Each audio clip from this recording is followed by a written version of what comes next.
Hello, and welcome to another episode of Bible Notes. My name is Kennedy Reed. Today's Bible Notes is about giving to God. One of the first questions people always ask is, does the Bible command us to give money to God and to give to His church? And how much should I give? Another very common question is, will God bless me because I have given to His church or I have given to Him? When we look in the Bible and when we look at church practices, we can see that there are three forms of giving of money or offerings to God. There are offerings, tithes, and collections. We are going to look at all three in detail.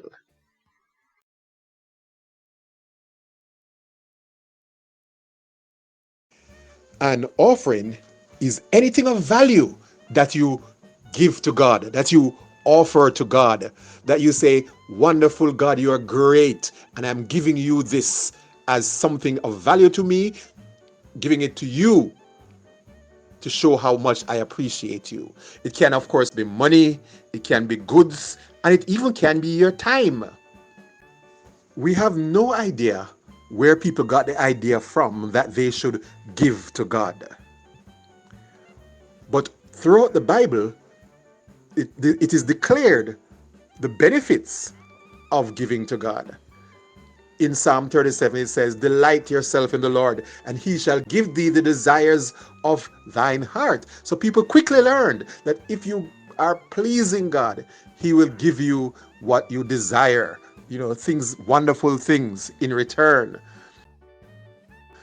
And in Proverbs 3, it says, honor the Lord with thy substance, with the first fruit of thine increase.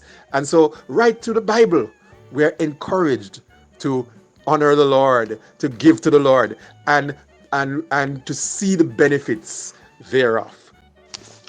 Now that we know what an offering is, we know that it is voluntary, we know that it is an expression of love to God. We also know that the Bible recommends that we give our first and our best. We can now look at the offering of the first persons we know who gave offerings, Cain and Abel, the children of Adam and Eve. Now we know that Cain just gave an offering to God, but Abel gave the first and the best of what he had, and God had regard for that. He was honoring God. It's a lesson for all of us that when we give to God, it should come from the heart and it should be the best of what we have. That includes when we are dealing with our time, when we are ministering, when we are doing anything at church, it should be the best. Now, when Moses brought the Israelites out of Egypt, they had to be taught how to give to God. They had to be taught how to relate to God, especially since they were going into a country where people were sacrificing their children and were doing all kinds of evil in the name of their gods. So we can identify 5 kinds of offerings that the Israelites were told that they should give to God. We have the burnt offerings, the peace offerings, the grain offerings, the sin offerings, and the guilt offerings. Now, people will come up with many other kinds of offerings, but they all fall within these 5 categories. The burnt offering is exactly as it says. It's an offering unto God that is burned so that nobody else can use it. It's offered unto God. You will find the rules for this in Leviticus 1, 3 to 17. It is believed that this is one of the most common forms of offering we find in the Bible before the laws were actually written down. So that this is what Job did in Job 1:5 when his children, he would party and he was afraid that they sinned, so he would offer an offering to God. It's the same thing that Noah did after he came out of the ark. where he offered up an offering to God, and God said, this is really wonderful, right? Because it shows that they're offering something of value to him. Now, one form of offering that God did not accept was that of human sacrifice. Periodically, the ancient cultures would engage in that, but this was not required by God. If you read Genesis 22 and Deuteronomy 12 and 18. However, there was a time when God told Abraham to go and sacrifice his son. Abraham didn't know it at the time, but it was only a test. God did not allow him to kill his son. In Judges 11, we see an example, though, of someone who actually sacrificed their daughter. Now, we're not sure exactly how he did it or what he actually did, but many scholars believe that Jephthah sacrificed his daughter to God.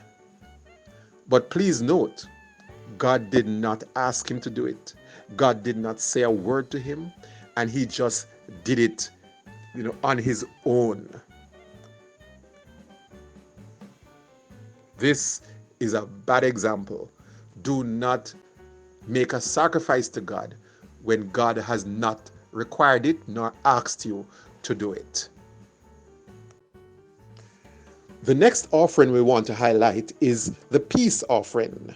This is found in Leviticus 3. And the peace offering is given when, as it says, peace, an agreement between two or more parties with God. So it's a kind of a communion. Portions of the offering were given to the priest. The grain offering was often given to God as a kind of recognition for how good God is and how his great provision at harvest. The rules for this are found in Leviticus 2. The rules for the sin offering is found in Leviticus 4. And this is often an offering to get back in right relationship with God after you have unintentionally sinned. Let's look at it. In summary, if you are going to give biblical offerings, it must follow the rules. Usually the offerings were burned, and only a small portion was given to the priest. And if you're going to give offering to the priest, we have to find those priests today. Also, we note that it had to be done in a specific way. It usually had to do with agricultural products that you have to give as offering. So if we're going to be legalistic, we have to follow the exact rules as the Bible has them.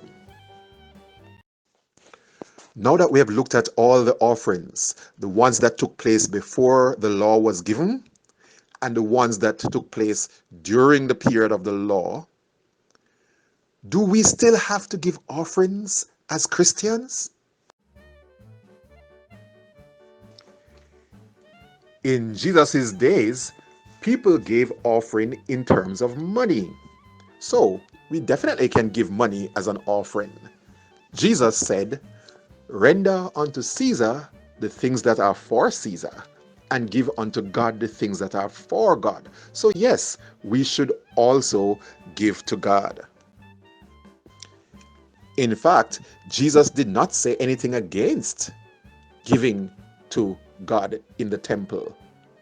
He actually watched a woman giving in her money, and he said that she gave the best, she gave the most, she gave the biggest of all the contributions. Why? Because she gave all she had to live on.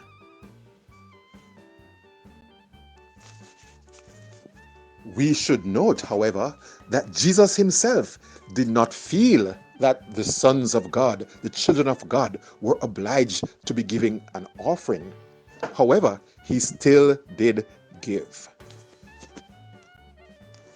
And if you recall, Jesus himself was an offering. His very life, his teaching, his coming, his forgiving of sin, and his death and resurrection were all a sacrifice unto the Lord, was all a sacrifice for us. So, in Hebrews 10 1 to 10, it says that the law of sacrifice and giving of offering to God was just a shadow of the good things to come, of what Christ was going to do.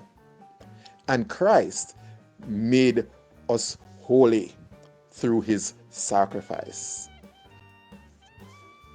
So, since Christ is the sacrifice, is the final sacrifice of God, then we are not obliged to give offerings as a way to atone for sin.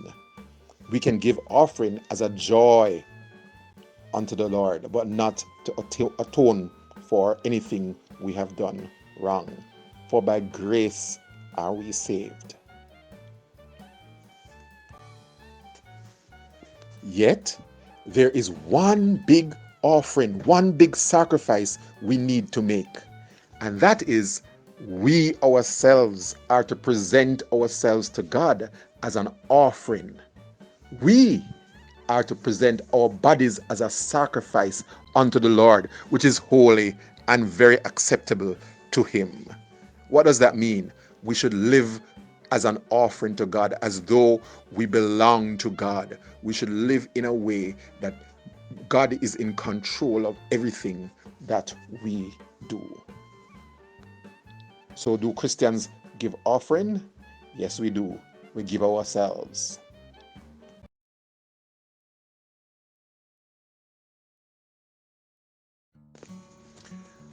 Tithes represents 10% of your production that you offer to God. It's a kind of offering also, but you give it on a regular, timely basis. The word tithe refers to 10%. The Catholic Church used tithing and other forms of monetary collection to enrich the church, so that by the Middle Ages, it was one of the most powerful and rich organizations in the European world.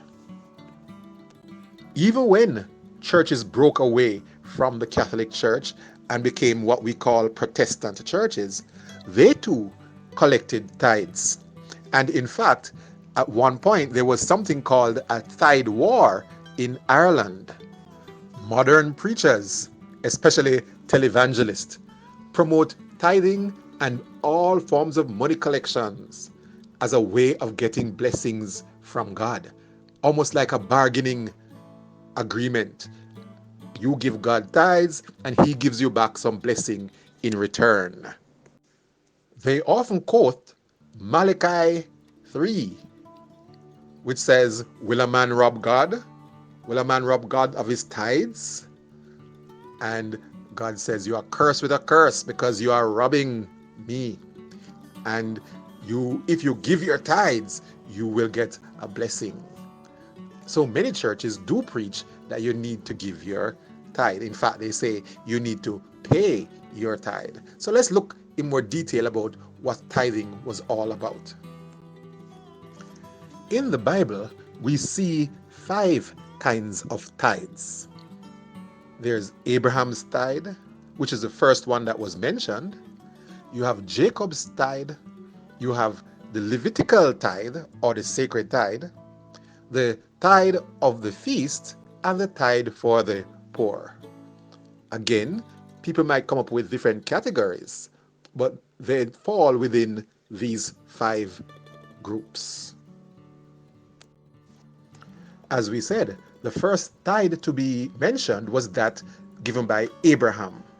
That is found in Genesis 14. Now, as we can see from that tithe, God did not command it. Abraham simply took 10% of the loot he took back from going off on a raid, and he gave it to Melchizedek, who represented God, who was a priest of God. and it was a kind of celebration. There is Jacob's promised tithe. When Jacob had finished wrestling with the angel of God, and uh, he was about to go into a new territory, he asked God to bless him. And he said, if God blessed him, he would give a tenth of whatever he gained back to God. Again, God didn't ask him, but he gave it out of his heart. He says, out of gratitude, I will give a tithe. Once the Jews came into the promised land, the priest formalized the whole tithing system. So again, we see the rules written down in Leviticus. One of the first formalized tithing rules is that of the Levitical tithe, which God commanded. God said that I am going to give 1/10 of everything that is produced to the priest. Why? Because the priest did not have an inheritance of land. They couldn't produce. So God was making an inheritance for them. Perhaps a good lesson for us all, that a tithe will go to someone who is unable to provide for themselves. There was another kind of tithe, which we call the tithe of the feast. And this is found in Deuteronomy 14:22 to 27 and other places. This is where they would gather 1/10 of whatever they produced, and they would go to a location designated by God, and they would feast. The very persons who produced the tithe would actually consume it.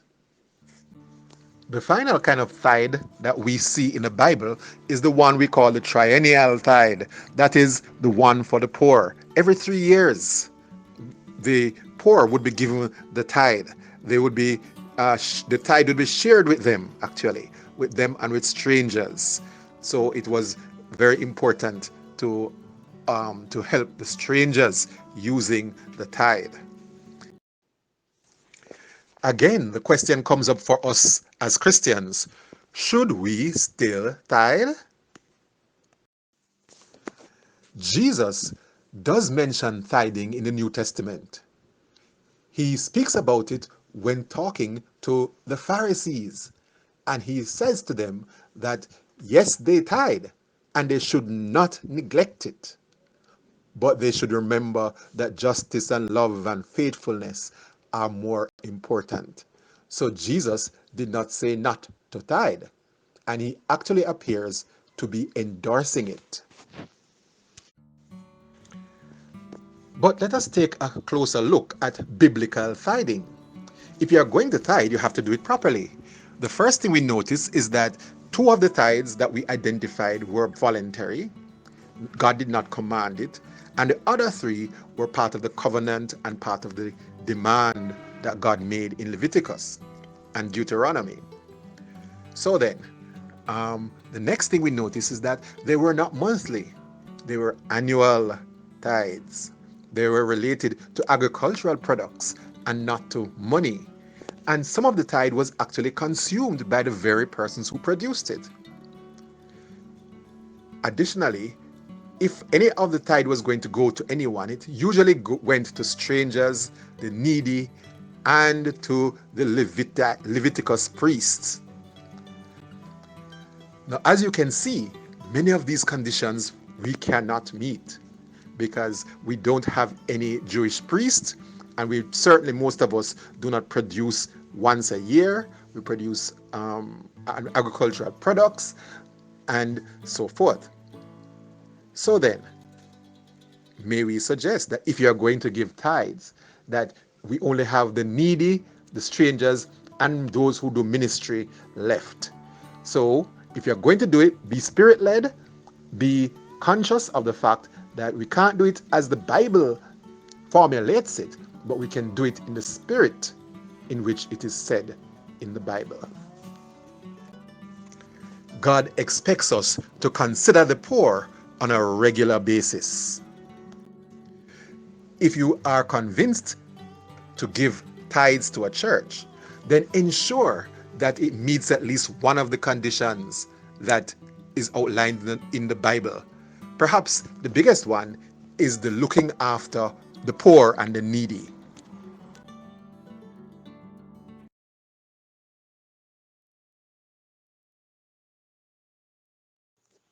And the other kind of funds that you can give to a church is called collections, where items, money, anything of value is gathered together for a cause, for a godly purpose.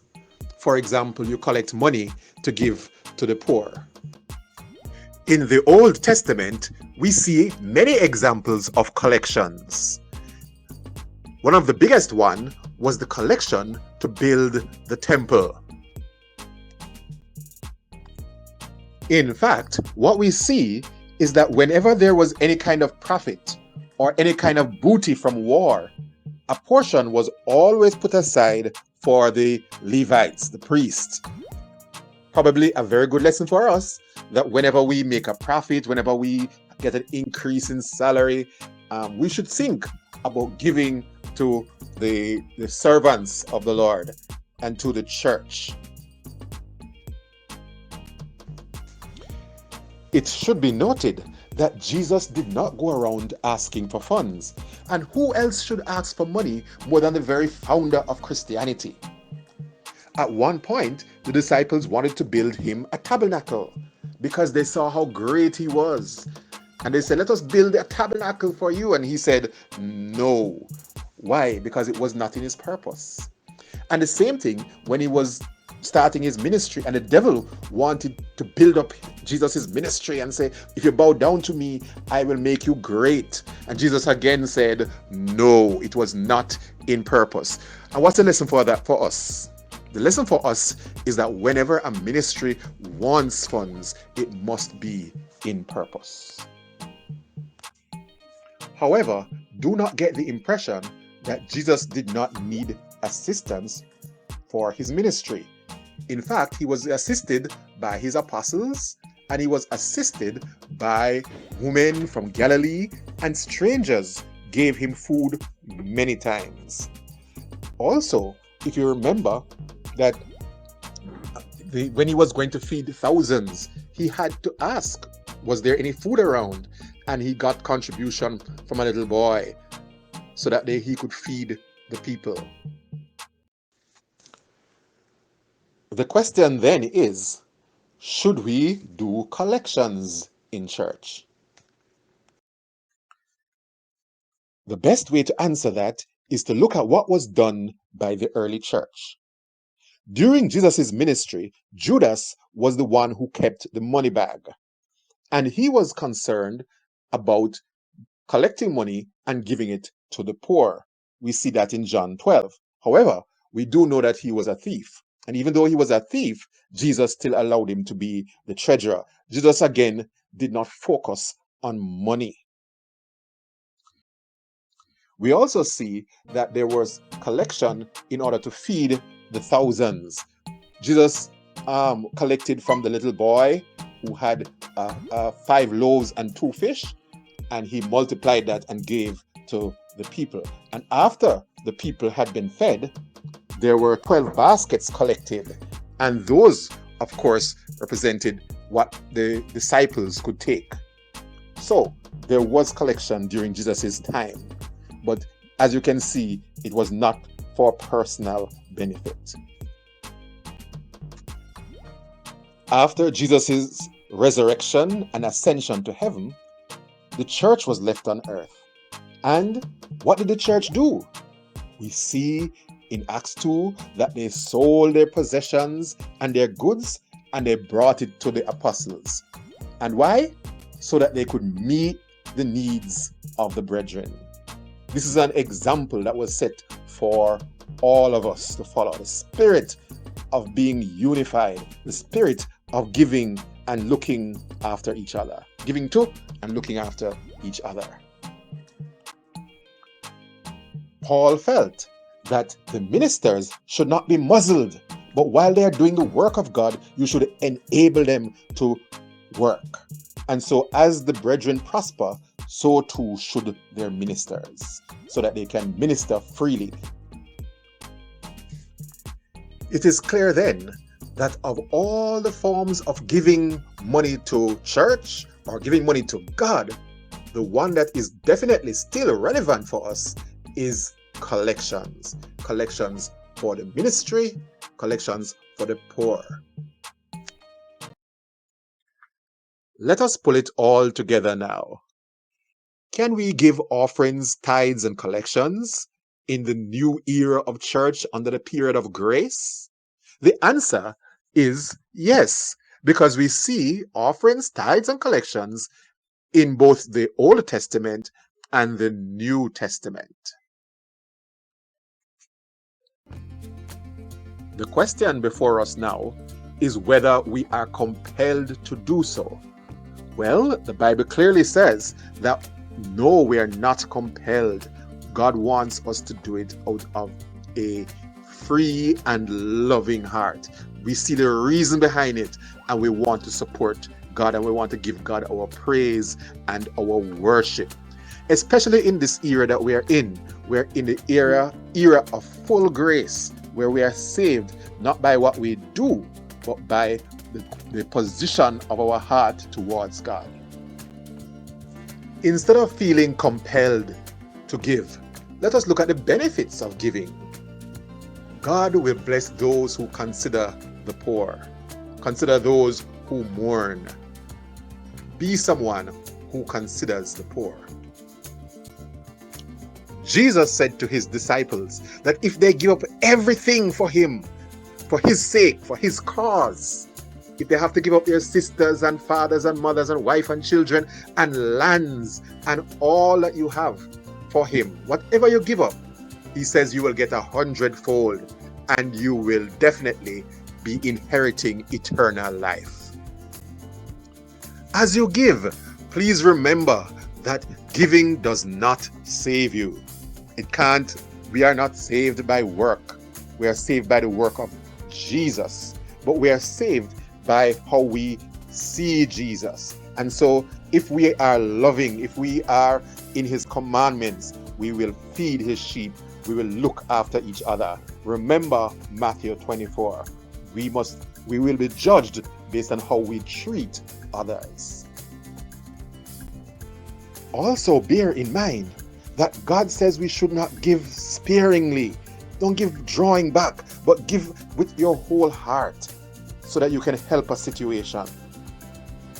God says those who give sparingly will also reap sparingly. God has given so much to us, has given life. He has given shelter, protection, food, you name it, love. He has given much more than we could ever give back to him. So giving to God is a wonderful idea. It is my prayer that with this presentation, you get a better picture of what offerings, tithes, and collections are about in church. And you will have a better idea as you study the various scriptures. You will have a better idea about why you should give it, when you should give it, and with what kind of attitude you should give it. Thank you for watching Bible Notes. God bless you.